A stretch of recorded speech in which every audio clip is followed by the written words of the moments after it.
Auto का वो सफर एक सच्ची घटना पर आधारित है। जूली नाम एक लड़की जब शाम के वक्त ऑफिस से घर ऑटो में जा रही थी तब उसके साथ जो हुआ उसके बारे में ये कहानी है। तो आइए सुनते हैं एक सच्ची कहानी। कहानी सुनने से पहले हमारे चैनल को सब्सक्राइब जरूर करें। जूली शाम के वक्त ऑफिस से घर जाने के लिए ऑटो का इंतजार कर रही थी। कुछ देर इंतजार करने के बाद जूली को एक ऑटो मिल गया और वो उसमें बैठ गई। तभी उसके साथ एक लड़का भी ऑटो में बैठ गया। जहां पर जूली को जाना था उस लड़के को उससे कुछ ही दूरी पर आगे जाना था। उस लड़के को देखते ही जूली समझ गई कि लड़का बहुत थका हुआ है। उस लड़के के कपड़े भी थोड़े गंदे थे। ऑटो में बैठने के 10 मिनट बाद ही उस लड़के को नींद आने लगी। वो लड़का कोशिश कर रहा था कि नींद न आए, लेकिन उसको नींद आ जाती है और वो सो जाता है। करीब 5 मिनट के बाद उस लड़के को गहरी नींद आ गई और उसने उसका सर जूली के कंधों पर रख दिया।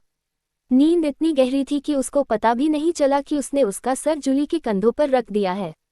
जूली को इस बात का एहसास था कि ये लड़का बेचारा पूरा दिन काम करके थक गया है, इसलिए उसने उस लड़के से कुछ नहीं कहा।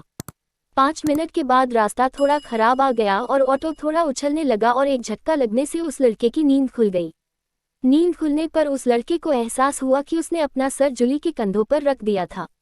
उस लड़के ने तुरंत जूली से माफ़ी मांगी और कहा कि मैडम मुझे माफ़ कर दीजिए, प्लीज़ मैडम मुझे माफ़ कर दो, मुझसे गलती हो गई है।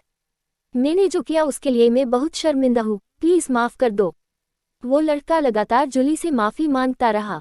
जूली ने कहा, अरे इसमें इतना माफ़ी मांगने की कोई ज़रूरत नहीं है।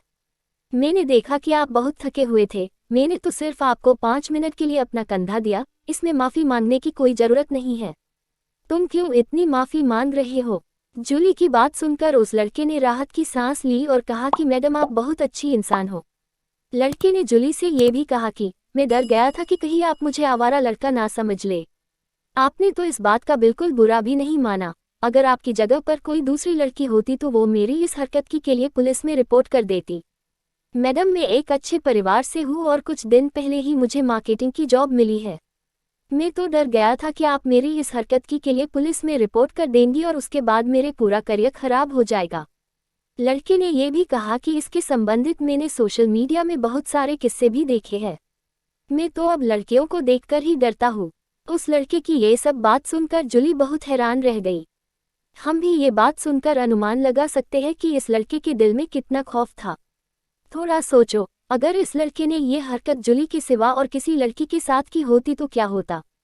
वो लड़की आसानी से इस लड़के पर छेड़छाड़ का केस कर सकती और उसके बाद बड़ी आसानी से इस लड़के की पूरी लाइफ खराब हो जाती।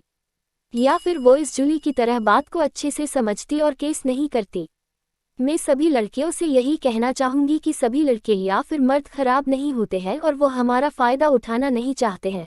हो सकता है कि कुछ लड़के ऐसी मानसिकता वाले हो, लेकिन सभी ऐसे नहीं होते हैं। हमें हर लड़कों को शक और घृणा की नज़रों से नहीं देखना चाहिए।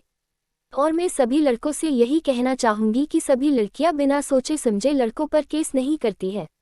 इसके लिए आपको इस लड़के की तरह लड़कियों से डरने की कोई ज़रूरत नहीं है।